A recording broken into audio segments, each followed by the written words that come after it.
പാലക്കാട് അട്ടപ്പാടിയിൽ വീട് തകർന്നു വീണ കുട്ടികളുടെ കുടുംബത്തിന്റെ അവസ്ഥ ദയനീയമാണ്. ടാർപോളിൻ കുടിലിന് താഴെയാണ് ഈ കുടുംബം താമസിക്കുന്നത്. അപകടത്തിൽപ്പെട്ട കുട്ടികളെ കൊണ്ടുപോകാൻ ഒരു വാഹനം പോലും ഈ കുടുംബത്തിന് ലഭിച്ചില്ല. ലൈഫ് ഭവന പദ്ധതി പ്രകാരം ആവശ്യമായ തുക ലഭിക്കാത്തതിനാൽ വീട് പണി പൂർത്തിയാക്കാൻ കഴിയുന്നില്ലെന്നും കുട്ടികളുടെ അമ്മ മീഡിയ വണ്ണോട് പറഞ്ഞു.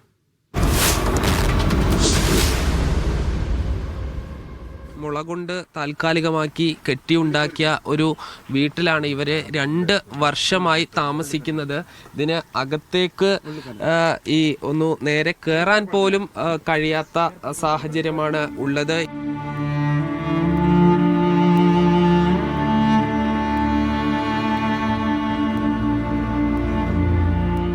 ഈ കുടിലിന് താഴെയാണ് അച്ഛനും അമ്മയും 3 മക്കളും താമസിച്ചിരുന്നത്.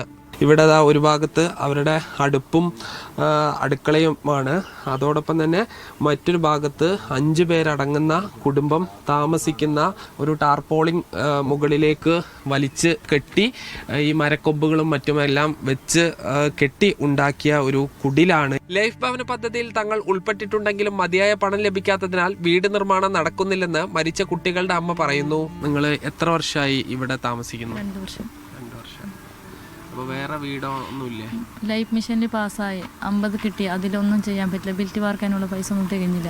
ഈ കുടിലിന് തൊട്ട് മുൻപിലായാണ് പണി തീരാത്ത വീടുള്ളത്. ഇതിന് താഴെ കളിക്കുന്നതിനിടെയാണ് കോൺക്രീറ്റ് പാളി കുട്ടികളുടെ ശരീരത്തിലൂടെ ഇടിഞ്ഞു വീണത്. ഏറെ പണിപ്പെട്ടാണ് കുട്ടികളെ പുറത്തെടുത്തത്.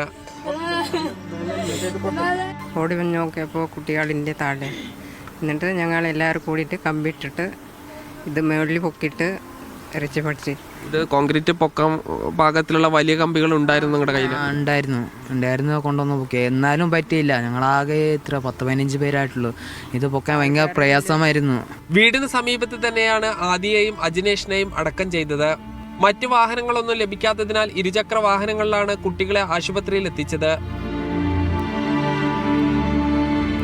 പരിക്കേറ്റ 6 വയസ്സുകാരിയുടെ ആരോഗ്യനില നിലവിൽ തൃപ്തികരമാണ്. കരുവാര ഊരിൽ നിന്നും ഷിജു ചിറ്റൂരിനൊപ്പം സാജിദ് അജ്മൽ, മീഡിയ 1, പാലക്കാട്.